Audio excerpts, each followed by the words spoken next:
Today we are making ham and cheese soup. So in the pot I've already got 2 cups of chicken broth and 2 cups of half and half. And today we also have my sweet little daughter helping in the kitchen. Okay, so the first thing we're gonna do is half a teaspoon of garlic powder. Could I dump that in the pan? You wanna dump that in? Yeah, go ahead. Just, okay, there you go.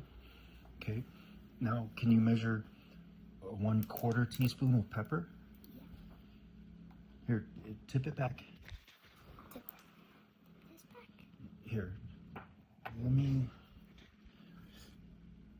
just tip it back and scoop. Just push it down in there and scoop out a little bit. It's not quite 1/4 teaspoon, but actually, yeah, that's pretty close. Go ahead and dump that in. Okay, now we're gonna turn on the heat. And then we will take the next step once it's almost simmering. So now it's simmering pretty good. I'm gonna turn the heat down so the cheese doesn't burn when it hits the bottom of the pot. Again, we've got 2 cups of chicken broth, 2 cups of half and half, 1/4 teaspoon of black pepper, and 1/2 teaspoon of garlic powder. And now we're gonna melt in the cheese, right? And we wanna do this slowly. Dump in a little bit, stir it up. And dump in a little bit and stir it up. Just keep adding the cheese slowly.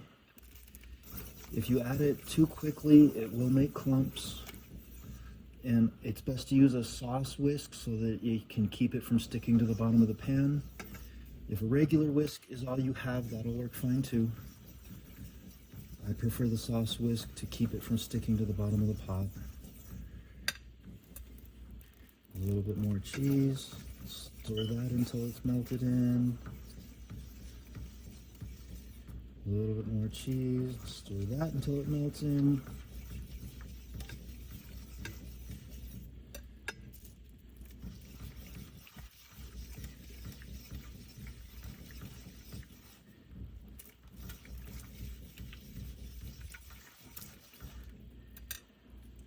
By the way, this is 8 ounces of shredded medium cheddar.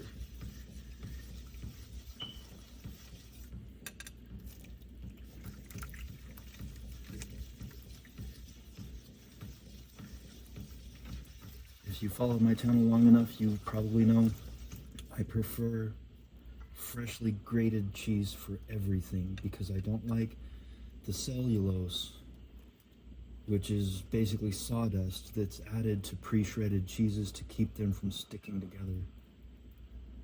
I would rather just shred the cheese myself. So now all the cheese is in. It's pretty well melted in. I don't feel anything sticking to the bottom of the pot, although there's a couple of pieces on the side.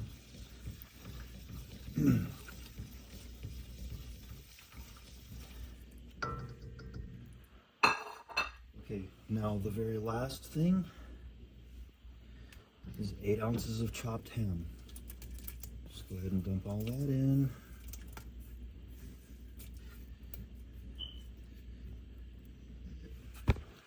Oops, That's okay. and then just stir that in until it's all heated up.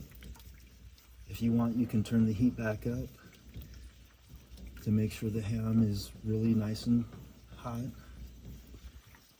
And that's it. It's basically ready to serve.